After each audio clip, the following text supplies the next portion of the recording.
అందరికీ నమస్తే. విజయదుర్గాదేవి సోల్జర్స్ సప్తగిరులు, సప్తఖండాలు, సప్త సముద్రాలలో అవినీతి అంతం మా ధ్యేయం తెలుగు న్యూస్ ఛానల్కు స్వాగతం, సుస్వాగతం. సుపరిపాలనలో తొలి అడుగు కార్యక్రమానికి విచ్చేసిన రాష్ట్ర నీటిపారుదల శాఖ మంత్రి నిమ్మల రామానాయుడు పర్యటనకు భారీ ఏర్పాట్లు గావించి గజమాలతో ఘనస్వాగతం పలికిన మొక్క రూపానందరెడ్డి ఫౌండేషన్ అధినేత రూపానందరెడ్డి, ఆయన సతీమణి వరలక్ష్మమ్మ, మాజీ ఎంపీ గునిపాటి కుటుంబీకులు, కార్యక్రమంలో పాల్గొన్న టీడీపీ, జనసేన, బీజేపీ నాయకులు, కార్యకర్తలు, భారీ సంఖ్యలో అభిమానులు. తెలుగుదేశం పార్టీ అధికారంలోకి వచ్చిన తర్వాత రాష్ట్రం అభివృద్ధి పదంలో దూసుకెళ్తోందని, ఈ సందర్భంగా సుపరిపాలనలో తొలి అడుగు కార్యక్రమానికి అన్నమయ్య జిల్లా రైల్వే కోడూరు నియోజకవర్గం ఓవులవారిపల్లి మండలం మంగంపేట గ్రామంలో మొక్క రూపానందరెడ్డి ఫౌండేషన్ అధినేత, తెలుగుదేశం పార్టీ రైల్వే కోడూరు నియోజకవర్గ ఇన్ఛార్జ్, పేదల పాలిట పెన్నిధి, అడుగడుగున మంగళ హారతులతో స్వాగత సుమాంజలులు అందుకుంటున్న మొక్క రూపానందరెడ్డి ఆధ్వర్యాన ముఖ్య అతిథులుగా రాష్ట్ర నీటిపారుదల శాఖ మంత్రి నిమ్మల రామానాయుడు విచ్చేయడం జరిగింది. ఆయనకు మొక్క రూపానందరెడ్డి, ఆయన సతీమణి వరలక్ష్మమ్మ, ఎంపీ గునిపాటి కుటుంబీకులు గజమాలతో ఆహ్వానం పలికారు. ఈ కార్యక్రమంలో టీడీపీ, జనసేన, బీజేపీ నాయకులు, కార్యకర్తలు, భారీ సంఖ్యలో అభిమానులు హారతులు ఇచ్చి స్వాగతం పలికి పాల్గొనడం జరిగింది. మంత్రి నిమ్మల రామానాయుడు పార్టీ జెండా ఆవిష్కరణ అనంతరం పార్టీ గెలుపునకు, ప్రజా అభివృద్ధికి తోడ్పడిన వారి కుటుంబీకుల వద్దకు వెళ్లి పలకరించడం జరిగింది. తెలుగుదేశం పార్టీ రైల్వే కోడూరు నియోజకవర్గ ఇన్ఛార్జ్ మొక్క రూపానందరెడ్డి ఈ నియోజకవర్గ అభివృద్ధి ధ్యేయంగా భావించి నియోజకవర్గంలోని ప్రజలకు ఎంతో ఉపయోగకరమైన గాలేరి నగిర కాలువ అభివృద్ధి పనులకు శ్రీకారం చుట్టాలని, దానితో పాటు కోడూరు వెంకటగిరి రోడ్డును కూడా అభివృద్ధి చేసి ఈ నియోజకవర్గంలోని ప్రజల అభివృద్ధికి చేయూతనివ్వాలని మంత్రి నిమ్మల రామానాయుడును కోరడం జరిగింది. రైల్వే కోడూరు నియోజకవర్గ ప్రజలు అభివృద్ధికి ఏ కార్యక్రమాలు చేపట్టాలో అవన్నీ కూడా ముఖ్యమంత్రి దృష్టికి తీసుకెళ్లడం జరిగిందని, వాటిలో అత్యంత ప్రథమమైనది గాలేరు నగిరి కాలువ పనులు చేపట్టి పైరు పంటలతో సస్యశ్యామలం చేసి కోడూరు నియోజకవర్గ అభివృద్ధికి చేయూతనివ్వాలని మంత్రిని కోరారు. అంతేకాక సత్వరమే నియోజకవర్గంలోని చెరువుల మరమ్మతులకు 10 కోట్ల రూపాయలను కేటాయించాలని కోరారు. రూపానందరెడ్డి నియోజకవర్గ ఇన్ఛార్జిగా పగ్గాలు చేపట్టడం అనేది రైల్వే కోడూరు నియోజకవర్గ అభివృద్ధికి రెడ్ కార్పెట్తో స్వాగతం పలకడమేనని అక్కడికి విచ్చేసిన నాయకులు, కార్యకర్తలు, అభిమానులు, ప్రజలు చర్చించుకోవడం ఓ ముఖ్య విశేషంగా చెప్పుకోవచ్చు. ఈ కార్యక్రమం అనంతరం మంత్రి నిమ్మల రామానాయుడు తెలుగుదేశం పార్టీ ఇన్ఛార్జ్ మొక్క రూపానందరెడ్డి ఇంటికి వెళ్లి ప్రజా సమస్యల పరిష్కారం కోసమే కాక వారి యొక్క అభివృద్ధికి చేపట్టవలసిన కార్యక్రమాల కోసం ఇచ్చే అర్జీలను స్వీకరించడం కూడా జరిగింది.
అందరికీ కూడా నమస్కారాలు తెలియజేసుకుంటూ సుపరిపాలనలో తొలి అడుగు కార్యక్రమంలో భాగంగా ఈరోజు రైల్వే కోడూరు గ్రామం నియోజకవర్గం ఇచ్చేసినటువంటి సందర్భంగా మరి ఇక్కడ పెద్ద ఎత్తున స్వాగతం పలికినటువంటి మరి యొక్క కార్యక్రమంలో భాగం పంచుకున్నటువంటి మన తెలుగుదేశం పార్టీ ఇన్ఛార్జ్ స్వరూపానందరెడ్డి గారికి, అదేవిధంగా ఈరోజు ఈ కార్యక్రమంలో భాగస్వాములైనటువంటి జిల్లా ఉపాధ్యక్షులు మరి చిన్నరాయుడు గారికి, అదేవిధంగా మండల పార్టీ అధ్యక్షులు వెంకటేశ్వరరావు గారికి, అదేవిధంగా గ్రామ కమిటీ అధ్యక్షులు మరి గంగయ్య గారికి, అదేవిధంగా డిసిఎంఎస్ చైర్మన్ జయప్రకాష్ గారికి, ఇంకా వేదికను అలంకరించినటువంటి పెద్దలకు, ఇక్కడికి విచ్చేసినటువంటి ఈ యొక్క గ్రామ పెద్దలకు, సోదరీమణులకు అందరికీ కూడా ముందుగా నా నమస్కారాలు మీ అందరికీ కూడా తెలియజేసుకుంటూ ఉన్నా.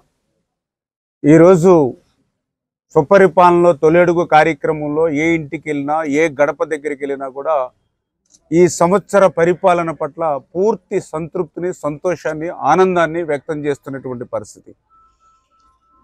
మొదటి సంవత్సర కాలంలోనే ఆర్థిక పరిస్థితి సహకరించకపోయినా చంద్రబాబు నాయుడు గారు తన పరిపాలన దక్షతతోటి, పవన్ కళ్యాణ్ గారు ఇచ్చేటువంటి అండతోటి, నరేంద్ర మోడీ గారు ఇచ్చేటువంటి ఆశీస్సులతోటి సుపరిపాలన మాకు అందజేస్తూ ఉన్నారు. గతంలో మేము చూసాం, మొదటి సంవత్సరం ఆ రోజు జగన్మోహన్ రెడ్డి గారు మా పింఛను 250 రూపాయలు ఆ రోజు పెంచితే, ఈరోజు మొదటి సంవత్సరమే మాకు 4000 రూపాయలు, దివ్యాంగులకి 6000 రూపాయలు, బెడ్ రీడన్ ఎవరైతే ఉన్నారో వాళ్ళకి 15,000 రూపాయలు పెంచినటువంటి మానవత్వం ఉన్నటువంటి ముఖ్యమంత్రి ఈవేళ చంద్రబాబు నాయుడు గారు అని ఈవేళ ఆ పింఛను అందుకునేటువంటి పింఛన్దారులు ఏ ఇంటికి వెళ్ళినా కూడా మాకు చెప్తున్నటువంటి పరిస్థితి. అదేవిధంగా మరి ఒక ఇంట్లో వెళ్తే వాళ్ళు చెప్తూ ఉన్నారు, మా ఇంట్లో చదువుకున్నటువంటి మరి పిల్లలు ఉన్నారు, వాళ్ళకి టీచర్ ఉద్యోగం వస్తుందనే ఉద్దేశంతో పీఈడీలు చేశాం. తీరా గత 5 సంవత్సరాల పాలనలో పాదయాత్రలో డిఎస్సి అన్నాడు, మెగా డిఎస్సి అన్నాడు, అధికారులకు వచ్చిన 5 సంవత్సరాల్లో ఒక్క టీచర్ పోస్ట్ కూడా భర్తీ చేయలా. కానీ ఈ రోజు ఈ కూటమి ప్రభుత్వం వచ్చిన తర్వాత మొదటి సంవత్సరంలోనే 16,500 టీచర్ల పోస్టుల్ని ఇవాళ భర్తీ చేస్తుందన్నా అని చెప్పి ఈరోజు ఆ నిరుద్యోగ యువకులు ఈరోజు మాకు ఎదురొచ్చి చెప్తున్నటువంటి పరిస్థితి. ఇప్పుడే మహిళా సోదరీమణులు చెప్తూ ఉన్నారు, గతంలో ఏదైనా ఒక గ్యాస్ సిలిండర్ కొనాలని అంటే 1,000-1,200 రూపాయలు పెట్టేవాళ్ళం. కానీ ఈ కూటమి ప్రభుత్వ అధికారంలోకి వచ్చిన తర్వాత ప్రతి 4 నెలలకి ఉచితంగా సంవత్సరానికి 3 గ్యాస్ సిలిండర్లు ఇస్తూ ఉందని చెప్పి ఈవేళ మహిళా సోదరీమణులు ఈరోజు చెప్తున్నటువంటి పరిస్థితి. అదేవిధంగా ఈవేళ చెప్తూ ఉన్నారు, ఎవరైతే చదువుకున్నటువంటి పిల్లలు 1వ తరగతి నుంచి ఇంటర్మీడియట్ వరకు చదువుకున్నటువంటి ప్రతి వ్యక్తికి, ప్రతి పిల్లవాడికి కూడా మాకు 13,000 రూపాయలు తల్లి అకౌంట్లోను, 2,000 రూపాయలు స్కూల్ అకౌంట్లోను పడుతూ ఉన్నాయి. గతంలో కూడా జగన్మోహన్ రెడ్డి పాదయాత్రలో చెప్పాడు, ఎంతమంది పిల్లలుంటే అంతమందికి కూడా అమ్మఒడి వేస్తానని చెప్పాడు, పిల్లలందరికీ కూడా మేనమామగా ఉంటానని చెప్పాడు.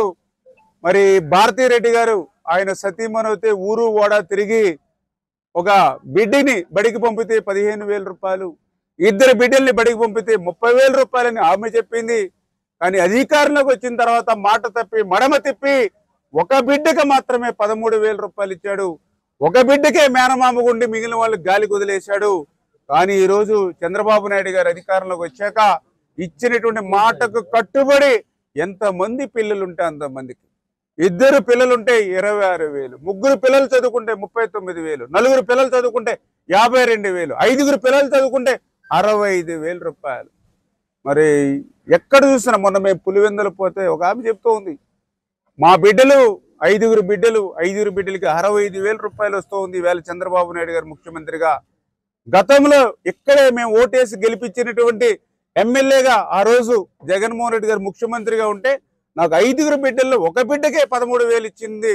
కానీ ఈరోజు చంద్రబాబు నాయుడు గారు వచ్చిన తర్వాత ఈరోజు ఆయన 65,000 రూపాయలు నా ఇంటికి పంపించాడని మరి సాక్షాత్తు పులివెందుల నుంచే మరి ఈవేళ తల్లికి వందనం గురించి మాట్లాడుతూ ఉన్నారని అంటే ఈ సంవత్సర కాలంలో ఇంత పెద్ద ఎత్తున సంక్షేమ కార్యక్రమాలు చేసుకుంటూ మరి ఏదైతే అన్నదాత సుఖీభావ కింద కూడా మరి కేంద్రం ఇచ్చిన వెంటనే మరి ఈ నెలలో ఇస్తే ఈ నెల వచ్చే నెలలో కానీ ఏదైతే కేంద్రం విడుదల చేసిన వెంటనే రాష్ట్ర ప్రభుత్వం కూడా కేంద్రంతో కలిపి 20,000 రూపాయలు మరి పెట్టుబడి సాయం కింద రైతులకు ఇచ్చేటువంటి కార్యక్రమాన్ని కూడా మరి యొక్క 15-20 నెల రోజుల్లో శ్రీకారం చుట్టబోతున్నాం అనే విషయాన్ని కూడా ఈ సందర్భంగా తెలియజేసుకుంటూ, అదేవిధంగా ఆగస్టు మరి 15వ తేదీ నుంచి మహిళల కోరిక ఏదైతే మరి ఆర్టీసీ బస్సుల్లో ఉచితంగా టికెట్ లేకుండా ప్రయాణం చేసేటువంటి మరి ఏదైతే ఆ రోజు మేము హామీ ఇచ్చాం, అది కూడా ఆగస్టు 15 నుంచి మహిళలకు నెరవేర్చబోతూ ఉన్నాం. అంటే ఇట్లా ఒక టైం బాండ్.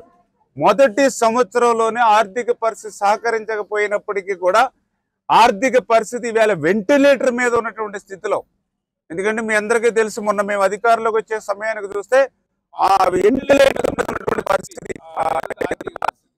అటువంటి వెంటిలేటర్ మీద ఉన్నటువంటి స్థితి నుంచి పూర్తిగా చికిత్స చేస్తామని చెప్పలేకపోతా ఉన్నాం. ఇప్పుడు ఐసీయూలో తీసుకురాగలం అంటే వెనక్కి మళ్ళీ ఐసీయూ నుంచి రూమ్కి రావాలి, రూమ్ నుంచి మళ్ళీ ఇంటికి పంపించాలి, మెరుగైన చికిత్స పెట్టి ఆ రకంగా ఆర్థిక పరిస్థితిని చక్కదిద్దాలి. ఇటువంటి స్థితిలో కూడా మొదటి సంవత్సరమే ఇన్ని సంక్షేమ కార్యక్రమాలు. ఓకే, ఇన్ని సంక్షేమ కార్యక్రమాలే కాదు, మరొక పక్క అభివృద్ధి కార్యక్రమాలు. రాజధాని లేనిటువంటి రాష్ట్రం మీ అందరికీ తెలుసు. ఆ రోజు అమరావతి కాదు 3 ముక్కలు అన్నాడు. మరి ఏ ముక్కలైనా సరే ఒక్క ఇటుక ముక్క పెట్టాడా? అంటే అమరావతి లేదు, 3 ముక్కలు లేవు. మళ్ళీ వేళ వచ్చిన తర్వాత మరి రాజధాని లేని రాష్ట్రానికి మళ్ళీ వేళ రాజధాని నిర్మాణం పరుగులెడుతూ పనిచేస్తూ ఉంది. పోలవరం ప్రాజెక్టు ఆ రోజు ముంచేస్తే మళ్ళీ రేపు 2027 డిసెంబర్ కల్లా ఆ పోలవరం ప్రాజెక్టుని పూర్తి చేసేటువంటి లక్ష్యంతో ఈరోజు పనిచేస్తూ ఉన్నాం. ఇప్పుడే మిత్రులు అడిగారు, ఆ రోజు ఏం చెప్పారు? ఆ రోజు ఉన్నట్టు ముఖ్యమంత్రి ఏం చెప్పాడు? సాక్షాత్ అసెంబ్లీలో నేను కూడా ఆ రోజు శాసనసభ్యుడిగా ఉన్నా. 2020 జూన్ అన్నాడు, 2020 డిసెంబర్ అన్నాడు, 2021 జూన్ అన్నాడు. మరి అప్పుడున్న ఇరిగేషన్ శాఖ మంత్రి అవుతే మరి ఆ రోజు కూడా చెప్పాడు ఎప్పటికి పూర్తవుతుందో చెప్పలేమని చెప్పాడు. పోలవరం ప్రాజెక్టు ఎవరికీ అర్థం కాదు, ఎందుకంటే నాకే అర్థం కాలేదని చెప్పాడు ఆ రోజు ఇరిగేషన్ శాఖ మంత్రి. మరి ఇంకొక ఇరిగేషన్ శాఖ మంత్రి అవుతే 1/2%, 1/4% కాదని ఆయన భాషలో ఆయన చెప్పినటువంటి పరిస్థితి. మొత్తానికి పోలవరాన్ని ప్రశ్నార్థకం చేసేసారు. పోలవరాన్ని తెలుగు ప్రజలు చూడలేమనేటువంటి పరిస్థితికి పోలవరాన్ని ముంచేశారు. మరి ఈరోజు ఈ ప్రభుత్వం అధికారంలోకి వచ్చిన తర్వాత ఆ పోలవరం ప్రాజెక్టుని రేపు 2027 డిసెంబర్ కల్లా పూర్తి చేస్తామనే లక్ష్యంతో ఈరోజు పనిచేస్తూ ఉన్నాం. ఏదైతే ఆ రోజు మీరు చూస్తారు డయాఫ్రమ్ వాల్ 2020లో వచ్చినటువంటి వరదలకి డయాఫ్రమ్ వాల్ నష్టపోతే అతిగతి లేదు. డయాఫ్రమ్ వాల్ 5 సంవత్సరాల్లో మళ్ళీ ఈరోజు మన అధికారంలోకి వచ్చిన తర్వాత మళ్ళీ 2025 డిసెంబర్ కల్లా, అంటే ఈ సంవత్సరం ఆఖరికే ఆ డయాఫ్రమ్ వాల్ నిర్మాణం చేసేటువంటి విధంగా పనులు ప్రారంభించాం. ఆల్రెడీ 40% పనులు ఆల్రెడీ డయాఫ్రమ్ వాల్, కొత్త డయాఫ్రమ్ వాల్ ఇవాళ నిర్మాణం కూడా పూర్తి చేసుకోబోతూ ఉంది. పోలవరంకు సంబంధించి డయాఫ్రమ్ వాల్ పూర్తయ్యేంత వరకు వేచి చూడకుండా ప్యారలల్ గా, అంటే ఒక పక్కన డయాఫ్రమ్ వాల్ నిర్మాణం చేసుకుంటూ మరొక పక్కన ప్యారలల్ గా ఈసీఆర్ఎఫ్ ఏదైతే మరి మెయిన్ డ్యామ్ ఏదైతుందో దాని నిర్మాణాన్ని కూడా మరి గ్యాప్ 1లో మొన్ననే ఏప్రిల్ నెలలో ప్రారంభించాం. గ్యాప్ 2లో రేపు నవంబర్లో ప్రారంభించబోతూ ఉన్నాం. అంటే ఇట్లా ఒక షెడ్యూల్ పెట్టుకొని రేపు 2027 డిసెంబర్ కల్లా పూర్తి చేయాలని లక్ష్యంతో పోలవరం పూర్తవుతే ఆ పోలవరం నుంచి ఆ గోదావరి వరద జలాలు అటు ఉత్తరాంధ్రకు ఇటు రాయలసీమకు ఈవేళ మరి ఆ గోదావరి వరద జలాలతో మరి ఈవేళ రాష్ట్రం అంతా కూడా ఒక కరువు రహిత రాష్ట్రంగా మార్చేటువంటి విధంగా ఈవేళ పోలవరాన్ని ముందుకు తీసుకెళ్తూ ఉన్నాం. మీకు తెలుసు ఎన్నో పరిశ్రమలు ఆ రోజు 14-19లో ఈ రాష్ట్రానికి వస్తే మరి 19-24లో ఆ పరిశ్రమలన్నీ పారిపోయినటువంటి పరిస్థితి, పారిశ్రామికవేత్తలందరూ పోయినటువంటి పరిస్థితి మీ అందరికీ తెలుసు. ఒక లూలు కంపెనీ కానీ, ఒక అమర్ రాజా కంపెనీ కానీ, ఒక కియో ఎక్స్టెన్షన్ కానీ, ఆఖరికి డ్రాయర్ల కంపెనీ జాకీ కూడా జగన్మోహన్ రెడ్డి గారి దెబ్బకి ఈ రాష్ట్రం వదిలిపోయింది. మళ్ళీ ఆ కంపెనీలన్నింటినీ తీసుకొచ్చి ఆ ఇండస్ట్రీస్ అన్నింటినీ తీసుకొచ్చి మళ్ళీ వేళ పెద్ద ఎత్తున యువతకు ఉద్యోగ ఉపాధి అవకాశాలు ఇవ్వాలనే ఆలోచనతో ఈ ప్రభుత్వం పనిచేస్తూ ఉంది. గుంతలు లేనిటువంటి రోడ్లను ఇవ్వాలనేటువంటి ఆలోచనతో ఈ ప్రభుత్వం పనిచేస్తూ ఉంది. అంటే నేను ఎందుకు చెప్తున్నానంటే ఇట్లా సంక్షేమాన్ని చేసుకుంటూనే మరొక పక్కన అభివృద్ధిని కూడా చేసుకుంటూ ఈరోజు ఈ ప్రభుత్వం ఒక సుపరిపాలన ఈరోజు ఆంధ్రప్రదేశ్ రాష్ట్రంలో ముందుకు తీసుకెళ్తున్నటువంటి పరిస్థితి. అందులో కూడా పర్టికులర్గా ఇరిగేషన్. ఎందుకంటే మీ అందరికీ తెలుసు ఈవేళ జగత్తుకి జలం అనేది మూలం. చరిత్ర కూడా చెప్తూ ఉంది, ఎక్కడ నీళ్లుంటే అక్కడే నాగరికతలు అభివృద్ధి చెందే చరిత్రలో కూడా.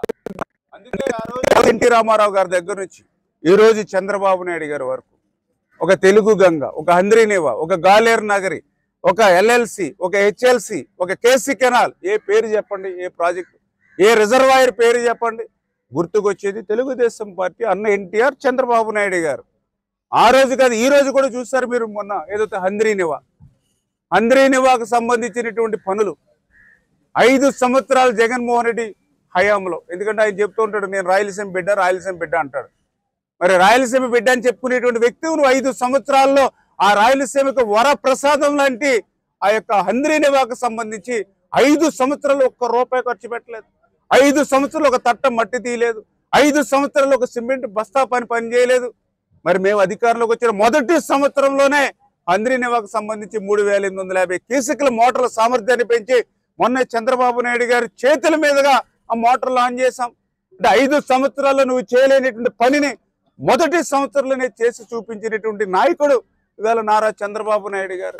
ఆఖరికి హంద్రీనివాకు సంబంధించి పనులు చేయకపోతే చేయకపోయారు.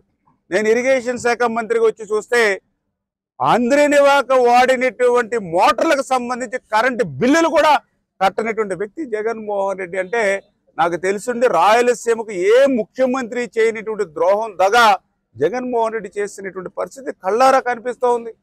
ఇవాళ ఎక్కడ చూసిన డ్రిప్ ఇరిగేషన్.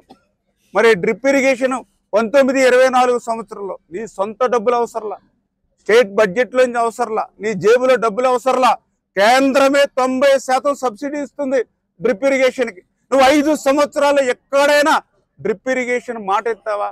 ఒక్క రూపాయి పని డ్రిప్ ఇరిగేషన్ చేసావా? ఇక నువ్వు రాయలసీమ గురించి మాట్లాడేటువంటి నైతిక అర్హత ఈ జగన్మోహన్ రెడ్డికి ఎక్కడుందని చెప్పి ప్రశ్నిస్తున్నటువంటి పరిస్థితి. మరి అంతేకాదు పర్టికులర్గా ఏదైతే అన్నమయ్య, ఎందుకంటే మీ అందరికీ తెలుసు, ఎందుకంటే ఈవేళ రాజంపేట కానీ లేదంటే ఈ రైల్వే కోడూరు కానీ ఇక్కడ సంబంధించినటువంటి కొన్ని గ్రామాలు కానీ ఇక్కడ ఉన్నటువంటి చెరువులు కానీ ఆ రోజు కట్టలు తెగినాయి అని అంటే దానికి ఆ రోజు అన్నమయ్య ప్రాజెక్టు మరి ఆ రోజు కొట్టుకుపోయినటువంటి పరిస్థితి.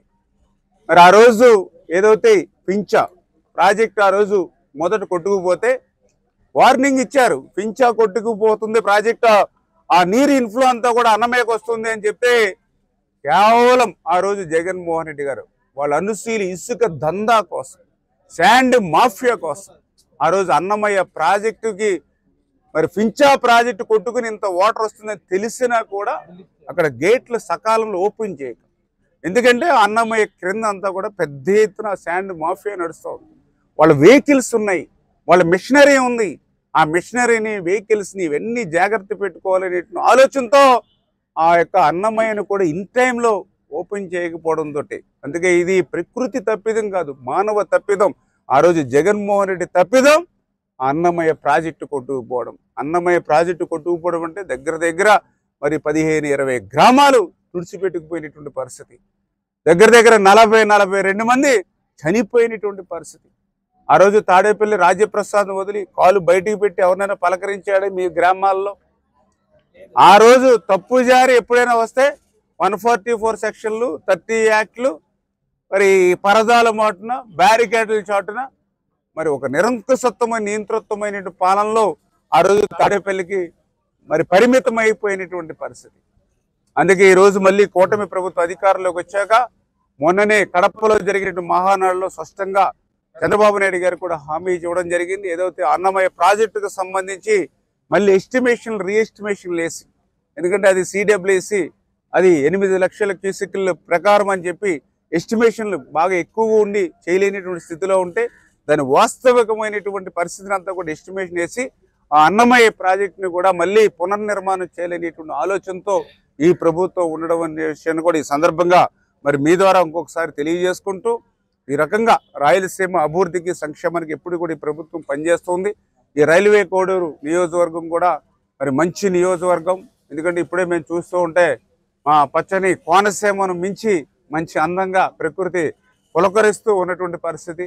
ఇటువంటి ఏదైతే ఈ రైల్వే కోడూరుకి సంబంధించి ఇప్పుడే నేను కూడా చూడడం జరిగింది. ఏదైతే కొంజా నదికి సంబంధించి మరి గతంలో కూడా బిల్డింగ్స్ అవన్నీ కూడా నదిలోకి ఆ ఫ్లడ్ టైంలో కూలిపోతున్నటువంటి పరిస్థితి. అది 2013లో ఒకసారి, 2017లో ఒకసారి నిధులు అయితే మంజూరు చేస్తున్నట్టుగా శాంక్షన్ ఆర్డర్లు ఇస్తున్నారు, కానీ ఆచరణలో చూడనటువంటి పరిస్థితి. నేను కూడా మొన్న ఇరిగేషన్ శాఖ మంత్రిగా అయిన తర్వాత మరి నాట్ స్టార్టెడ్, ఎందుకంటే స్టార్ట్ చేయనటువంటి పనులు క్యాన్సిలేషన్ చేయాలని గవర్నమెంట్ జీవో ప్రకారం అది రద్దయిపోయినటువంటి పరిస్థితి ఉంటే ఈ నియోజకవర్గంలో ఉన్నటువంటి మీరందరూ ఇచ్చినటువంటి ఫీడ్బ్యాక్ని బట్టి దాని అవసరాన్ని మీరు తెలియజెప్పడంతో మరి ఏదైతే ఆ పనులకి సంబంధించి మరి 38,40,00,000 రూపాయల నిధులు కూడా మరి ఈసారి మనం కూడా మంజూరు చేయడం జరిగింది.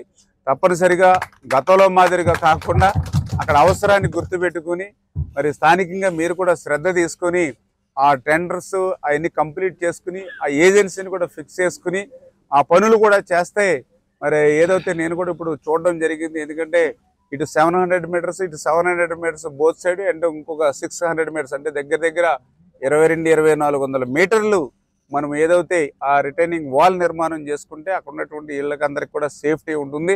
అంటే తప్పనిసరిగా ఇట్లా ప్రతి విషయం కూడా ఈ ప్రభుత్వం మరి ప్రజల సంక్షేమాన్ని దృష్టిలో పెట్టుకుని ఒక మంచి ప్రభుత్వంగా పరిపాలన చేసేటువంటి ప్రభుత్వం మన తెలుగుదేశం, జనసేన, బీజేపీ ప్రభుత్వం అని చెప్పి తెలియజేసుకుంటూ ప్రజలు కూడా మీరు కూడా ఆలోచన చేసి, ఎందుకంటే ఈ రకంగా చంద్రబాబు నాయుడు గారు అహర్నిశలు శ్రమించి మన కోసం పనిచేస్తూ ఉన్నాడు. మన తలరాతల్ని మార్చాలి, తెలుగు జాతి రేపు 2047కి అల్లా మరి మొదటి స్థానంలో ప్రపంచంలో అగ్రగామంలో నిలబెట్టాలనే ఆలోచనతో చంద్రబాబు నాయుడు గారు పనిచేస్తూ ఉంటే, మరి మరొక పక్కన మనందరం కూడా చూస్తూ ఉన్నాం. ఈవేళ ప్రతిపక్ష హోదా కూడా రానిటువంటి ప్రతిపక్ష నాయకుడు మరి ఏ రకంగా ఈరోజు తన తీరు మార్చుకోకుండా ఈ సంవత్సర కాలంలో ఓటమి నుంచి గుణపాఠాలు నేర్చుకోకుండా ఏ రకంగా వ్యవహరిస్తున్నాడు మీరందరూ కూడా చూస్తున్నటువంటి పరిస్థితి. మరి ఆయనకి చూసాం, సొంత పార్టీ కార్యకర్త సైతం తన కారు టైర్ల కింద పడినా కూడా కనీసం మానవత్వంతో ఆసుపత్రులు చేర్దామనేటువంటి ఆలోచన కూడా లేనిటువంటి వ్యక్తి నిజంగా 5 సంవత్సరాలు ఈ రాష్ట్రానికి ముఖ్యమంత్రిగా ఉన్నాడా? అటువంటి మానవత్వం లేని వ్యక్తి ఒక పార్టీకి అధ్యక్షుడిగా ఉన్నాడు అని అంటే మరి నిజంగా చాలా దౌర్భాగ్యం అనేటువంటి పరిస్థితి అనిపిస్తూ ఉంటుంది. ఎందుకంటే ఒక ముక్కు ముఖం తెలియని వ్యక్తి యాక్సిడెంట్ అవుతేనే మనం స్పందించి 108ని పిలుస్తాం, లేకపోతే మన దగ్గర వెహికల్ ఉంటే మన వెహికల్ ఎక్కించుకుని హాస్పిటల్లో చేరుతాం, మాలంటోళ్ళు అయితే పిఏని కూడా పంపిస్తాం, హాస్పిటల్ అరేంజ్మెంట్స్ కూడా చేయిస్తాం. అటువంటి సొంత కారులోనే యాక్సిడెంట్ అవుతే, ఎందుకంటే అక్కడ యాక్సిడెంట్ అవ్వడం తప్పని అన్నాం, కానీ యాక్సిడెంట్ అయిన తర్వాత కారు కింద పడిన తర్వాత అది 2 కాళ్ళు 2 చేతులు పెట్టుకుని పొదల్లో పడేసి వెళ్ళిపోవడం అని అంటే ఆటవిక చరిత్రలో కూడా అటువంటి మనుషులు లేరేమో అనిపించినటువంటి పరిస్థితి. అంచేత అటువంటి వ్యక్తులు ఈవేళ ప్రజాస్వామ్యంలో ఉండడానికి అర్హత ఉందా లేదా ఈవేళ ప్రజలు కూడా ఆలోచన చేయవలసిన అవసరం ఉంది. మొన్న మరి చూసారు, ఏదైతే మామిడికాయలు కూడా తొక్కించుకుంటూ పోతూ ఉన్నాడు. నేను కూడా ఇప్పుడు వస్తూ ఉంటే పచ్చని మరి చెట్లు ఇక్కడ కనపడ్డాయి, మంచి మామిడి కానీ బొప్పాయి కానీ అదేవిధంగా అరటి కానీ. ఎంత కష్టం ఉందండి, రైతు కష్టం ఎంత ఉంది అంటే 6 కాలం పగలనక రాత్రనక ఎండనక వాననక కష్టపడి రైతు పంట పండిస్తే ఆ పంట పండించినటువంటి పంటకు ఏదైనా గిట్టుబాటు ధర విషయంలో నీకు ఏదైనా అభ్యంతరాలు ఉంటే ప్రభుత్వానికి అసెంబ్లీకి వచ్చి ప్రశ్నించు, లేకపోతే అసెంబ్లీ బయట నిన్ను శాసనసభ్యుడిగా ఎన్నుకున్నారు, నిన్ను వేదిక ప్రజావేదిక అసెంబ్లీకి రావు, కానీ ఇక్కడ మాత్రం మరి మామిడికాయలు తొక్కించుకుపోతావు, అక్కడేమో తలకాయలను తొక్కించుకుపోతావు. అంటే జగన్మోహన్ రెడ్డికి తలకాయలైనా మామిడికాయలైనా ఒకటే, తొక్కించుకుంటూ పోవడమే. చేత దయవుంచి ఆలోచన చేయాలి. తలరాతలను మార్చేటువంటి నాయకుడు చంద్రబాబు నాయుడు గారు, తలకాయల్ని తొక్కించుకుంటూ పోయేవాడు ఈ జగన్మోహన్ రెడ్డి. ఎటువంటి వ్యక్తులు మనకు అవసరమో ఈరోజు ప్రజలు కూడా గమనించవలసినటువంటి అవసరం కూడా ఉంది అనే విషయాన్ని కూడా ఈ సందర్భంగా మరి మీ ద్వారా అందరికి కూడా తెలియజేసుకున్నాను చెప్పి. ఎన్నికల సందర్భంగా ఇచ్చినటువంటి హామీలలో గాలేరు నగిరి, వెంకటగిరి, కోడూరు రోడ్డు ఇన్ఛార్జ్ ఇప్పుడే ముఖ్యమంత్రి గారి దృష్టికి తీసుకురావడం జరిగింది. అది మీరు ఏ విధంగా కార్యాచరణ రూపొందించబోతున్నారు సార్? ఇప్పుడు గాలేరు నగరికి సంబంధించినటువంటి ఏదైతే ఇంకా మీ రాజంపేట అదేవిధంగా రైల్వే కోడూరుకి సంబంధించినంత వరకు ఇంకొక 1500 కోట్ల వరకు కూడా బ్యాలెన్స్ పనులు ఉన్నాయని చెప్పి ఇప్పుడే స్వరూపానందరెడ్డి గారు కూడా ఇప్పుడే నాకు చెప్పడం జరిగింది. గాలేరు నగర్కి సంబంధించి మన పోతిరెడ్డిపాడు నుంచి మరి ఏదైతే అవుకు వరకు కూడా పనులు జరుగుతున్నా, అవుకు రిజర్వాయర్ కూడా వర్క్ చేస్తున్నాం. అవుకు నుంచి మీకు వచ్చేటువంటి GNSS పనులు ఇంకా కంప్లీట్ కావాల్సి ఉంది, ఇన్కంప్లీట్లో ఉన్నాయి. తప్పనిసరిగా వాటి మీద కూడా దృష్టి పెట్టి, ఎందుకంటే ఇప్పుడే HNSS సంబంధించి 3,850 కోట్లు పెట్టి 1 ఇయర్లోనే ఆ పనులు మనం ముందుకు తీసుకెళ్ళడం జరిగింది. అంచేత నెక్స్ట్ ఇయర్కి మళ్ళీ మన ప్రయారిటీ GNSS మీద పెట్టుకుంటాం. ఖచ్చితంగా ఆ GNSS మీద నెక్స్ట్ ఇయర్ బడ్జెట్లో మనం ప్రయారిటీ పెట్టినప్పుడు ఆ బ్యాలెన్స్ వర్క్లు అంటే అవుకు దగ్గర నుంచి ఈ రైల్వే కోడూరు రాజంపేట మీదకి వచ్చేటువంటి ఆ GNSS బ్యాలెన్స్ పనులు కూడా పూర్తి చేయడం ద్వారా తద్వారా మీకు కూడా ఒక సక్రమంగా, ఎందుకంటే ఇప్పుడంతా మీకు బోరు తోటి ఎక్కువ కల్చర్ ఉంది. నేను కూడా ఇప్పుడే అడిగాను సార్ని కూడా, హార్టికల్చర్ అంతా కూడా బోర్ల మీద ఎక్కువ ఆధారపడి ఉంది. ఏదైతే ఆ GNSSని మనం ఇంప్రూవ్మెంట్ చేస్తే మీకు చెరువులకి నీళ్లు రావడం జరుగుతుంది. చెరువుల్లో నీళ్లు పుష్కలంగా మీరు తీసుకోగలిగినట్లయితే ఆటోమేటిక్గా బోర్స్ కూడా ఇవన్నీ కూడా మళ్ళీ ఎనర్జీ అవుతాయి. కాబట్టి ఇవన్నీ కూడా మనకు దృష్టిలో ఉన్నాయి. కాకపోతే మీకు కూడా తెలియంది ఏం కాదు, మేము అధికారంలోకి వచ్చాక చూస్తే నాకు 18,000 కోట్ల రూపాయలు బకాయిలు పెట్టిపోయాడు ఇరిగేషన్ సంబంధించి. ఓన్లీ ఇరిగేషన్ సంబంధించి 18,000 కోట్లు బకాయిలు ఉన్నాయి నాకు గత ప్రభుత్వం నుంచి. అంటే ఒక పక్కన ఆ బకాయిలు తీర్చాలి, ఆ బకాయిలకి తెచ్చిన అప్పులకి వడ్డీలు కట్టాలి, మూడవది మళ్ళీ ఇప్పుడు కొత్తగా మీరు అడిగినటువంటి పనులు ఇవన్నీ కూడా చేయాలి. కాకపోతే మాకు అదృష్టం ఏంటంటే ప్రతిరోజు కూడా ప్రతి వర్ష బిందువు గురించి కూడా ఆలోచించేటువంటి నాయకుడు చంద్రబాబు నాయుడు గారు ఉండడం మా అదృష్టం. నిన్ననే మీకు తెలుసు సింగపూర్ ఆయన మరి ఏదైతే ఈ యొక్క పరిశ్రమలు అదేవిధంగా రాజధానిటువంటి అంశాల మీద మరి అక్కడికి వెళ్ళినా కూడా మళ్ళీ మార్నింగ్ ఆయన ఇరిగేషన్ సంబంధించి ఇక్కడ వర్షాలు అవి బాగా పడుతూ ఉన్నాయి. అటు గోదావరి మరి వరద నీరు సముద్రంలో పోతూ ఉంది, ఇటు కృష్ణ కూడా రేపో మాపు నాగార్జున కూడా నిండిపోతూ ఉంది.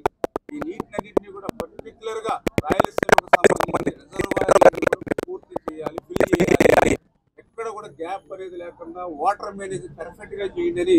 అక్కడి నుంచి కూడా మళ్ళీ మాకు దశ దిశ నిర్దేశం చేశారని అంటే అటువంటి ముఖ్యమంత్రి ఈ రోజు మనకు ఉన్నారు. ఖచ్చితంగా ఈ సవాళ్ళన్నింటినీ కూడా మేము అధిగమించి చెప్పినట్లుగా జిఎన్ఎస్ఎస్ సంబంధించినటువంటి బ్యాలెన్స్ పనులు ఏవైతే ఉన్నాయో వాటి మీద కూడా ప్రత్యేకంగా ఇరిగేషన్ శాఖ మంత్రిగా మీ స్వరూపానంద రెడ్డి గారు అదేవిధంగా ఇక్కడ ఇచ్చిన నాయకులన్నింటినీ కూడా నేను కూడా దృష్టిలో పెట్టుకుని పనిచేస్తామని చెప్పి మీ ద్వారా తెలియజేస్తాను. వైసీపీ ఇప్పుడే చెప్పాను నేను, తలరాతలను మార్చాలనేటువంటి నాయకుడు చంద్రబాబు నాయుడు గారు, తలకాయలు తీసే నాయకుడు ఆయన అని చెప్పి.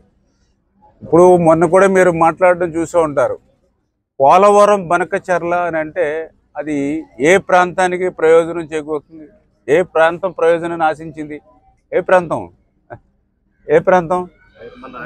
రాయలసీమ. ఇప్పుడు ఇది రాయలసీమలోనే ఉన్నాం మనం ఇప్పుడు. అంటే ఈ రాయలసీమ ప్రాంతానికి ఉపయోగించేటువంటి నీరు అంటే 80 టీఎంసీల నీరుని తీసుకురావాలనేటువంటిది మనము 200 టీఎంసీల నీరు తీసుకురావాలనేటువంటి ఆలోచన. అంటే మీరు ఆలోచించండి, ఇప్పుడు 80,000 కోట్లు అని చెప్తూ ఉన్నారు. అందుకని ఇప్పుడు చంద్రబాబు నాయుడు గారు ఎప్పుడు కూడా దూరదృష్టి ఉన్నటువంటి వ్యక్తి.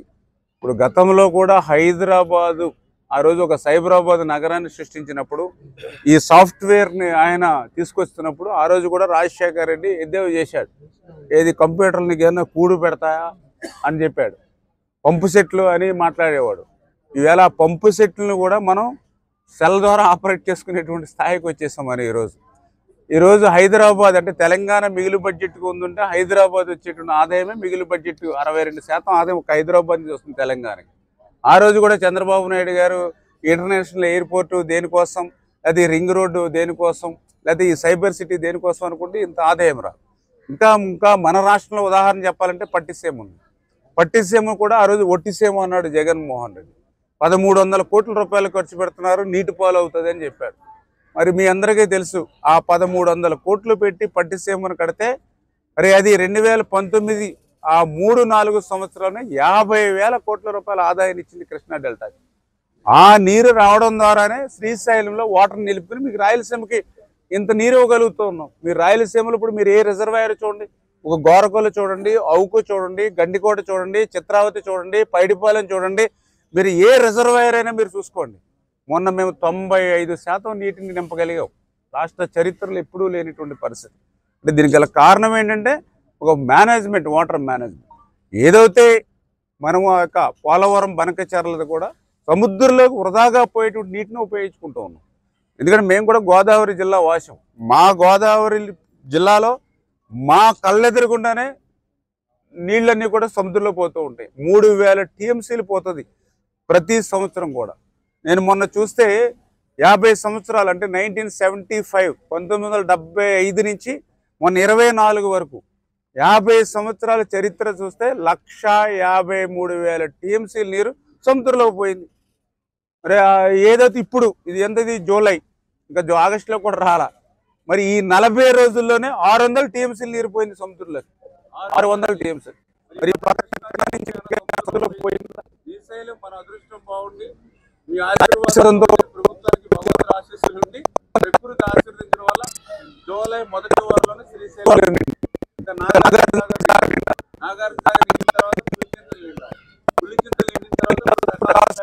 అప్పుడు సముద్రంలోకి వెళ్తుంది. ఇంకా ఇప్పుడు చొక్క నీరు మనం ఇంకా కింద పంపల.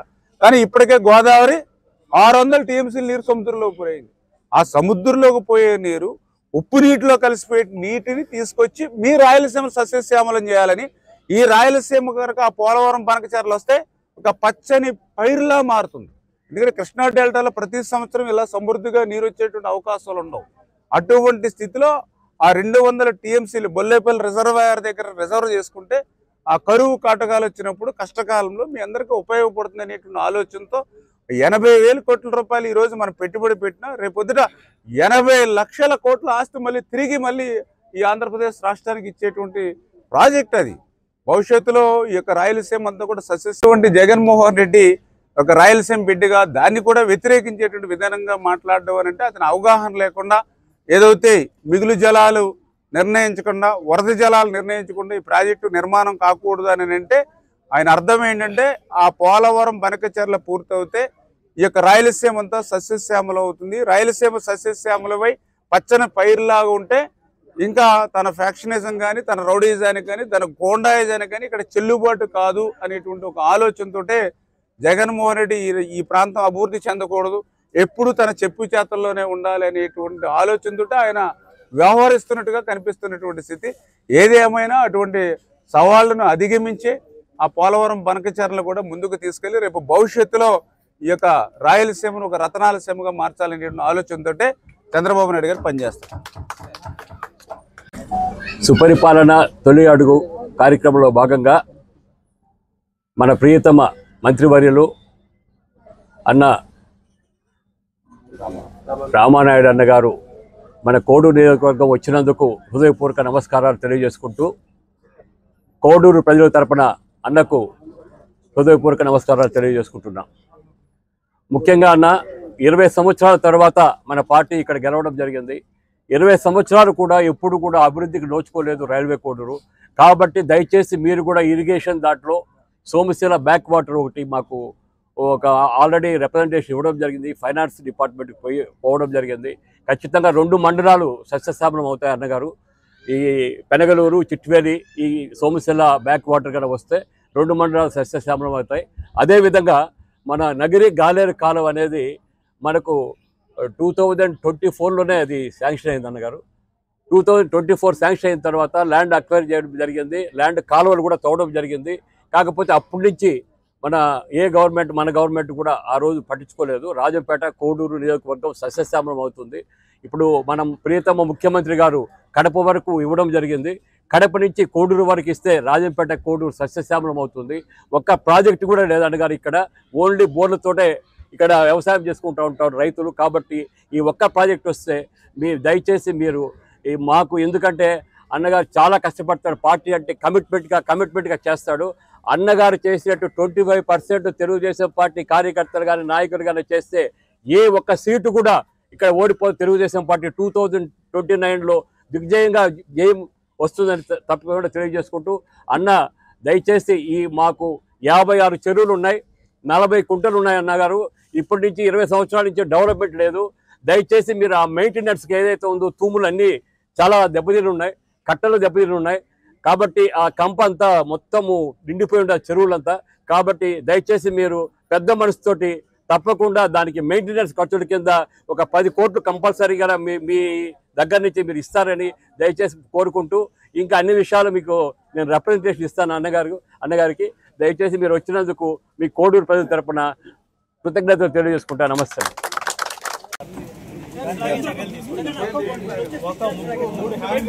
గత ప్రభుత్వం 4,50 కోట్లు శాంక్షన్ చేస్తారు, నష్టపరిహారం చెల్లించారు.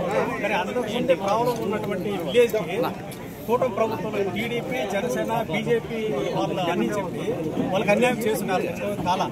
దానిపై మీరు అలాగే మైనింగ్ 2 సంవత్సరాలు మాత్రం అని చెప్తున్నారు. అక్కడ నష్టపోయిన రైతులు, ప్రజలందరూ భయాందోళన గుండుతారు. దానిపైన కూడా మాట్లాడదాం.